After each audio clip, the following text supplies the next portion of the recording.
My name is Claire Bennett, and if you'd asked me a few years ago whether I believed in second chances at love, I would have smiled politely and said, not for me. For 23 years, I had been happily married to Daniel.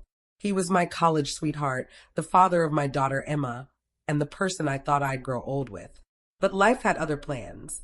A sudden heart attack stole him from me one summer morning, and with it, the sense of safety and belonging that had defined my adult life. The years that followed were quiet, heavy, and at times unbearably lonely.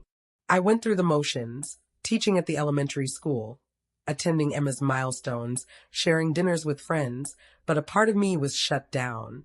Romance, intimacy, even the idea of partnership felt like something that belonged to another lifetime.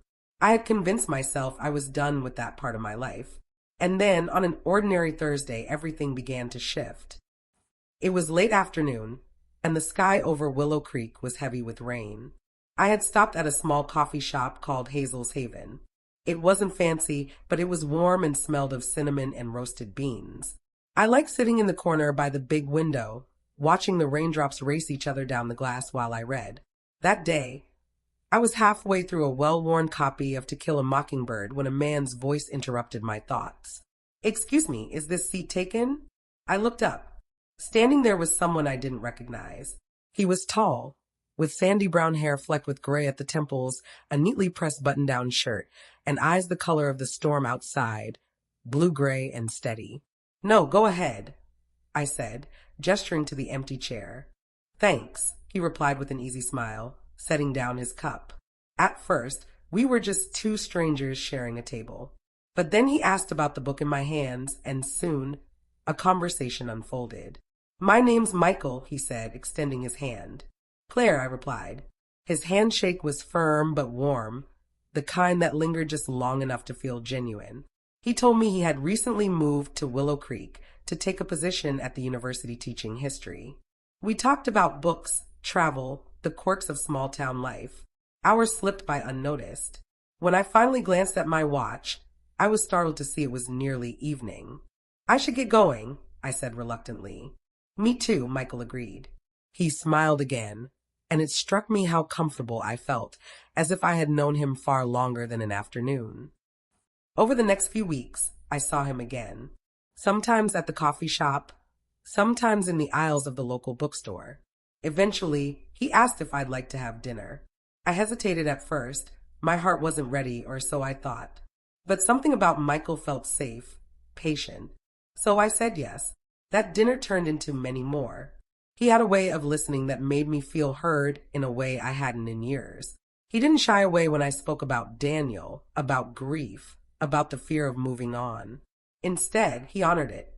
One evening, after a particularly long day, we ended up walking by the river. The air was crisp, and the street lights reflected off the water in broken patterns. "You know," Michael said quietly, "I don't think love ever disappears. It just changes shape. What you had with your husband will always be a part of you. And that's beautiful." Something inside me softened. Emma, my daughter, noticed the change before I did. "Mom," she said one Sunday at dinner, "you've been smiling more lately." "What's his name?"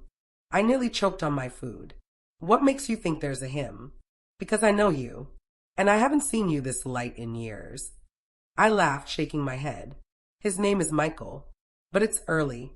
Emma reached across the table, squeezing my hand. "Dad would want you to be happy again. Don't close yourself off." Her words stayed with me. Michael never rushed me. He seemed to understand the invisible lines I had drawn around my heart. There were moments when guilt clawed at me, whispering that moving forward meant betraying Daniel's memory.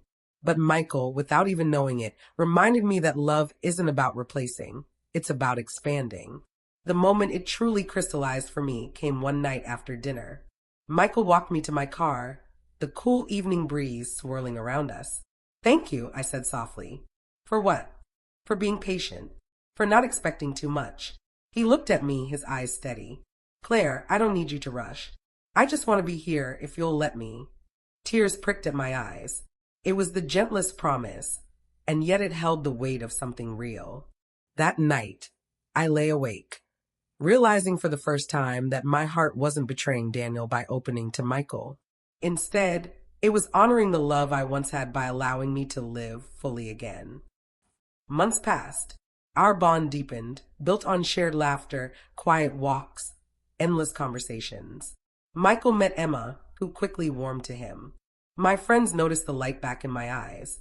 Even my students seemed to pick up on the change, often teasing me about looking happier than usual. I still had moments of doubt. Grief doesn't vanish, but they no longer define me. Michael showed me that healing wasn't about forgetting. It was about carrying love forward into new beginnings. Now, as I sit here writing these words, I realize how extraordinary life can be. I never imagined I'd love again, but then he stepped into my life quietly and unexpectedly, and everything changed. Love didn't end with loss. It transformed, grew, and found me again when I least expected it.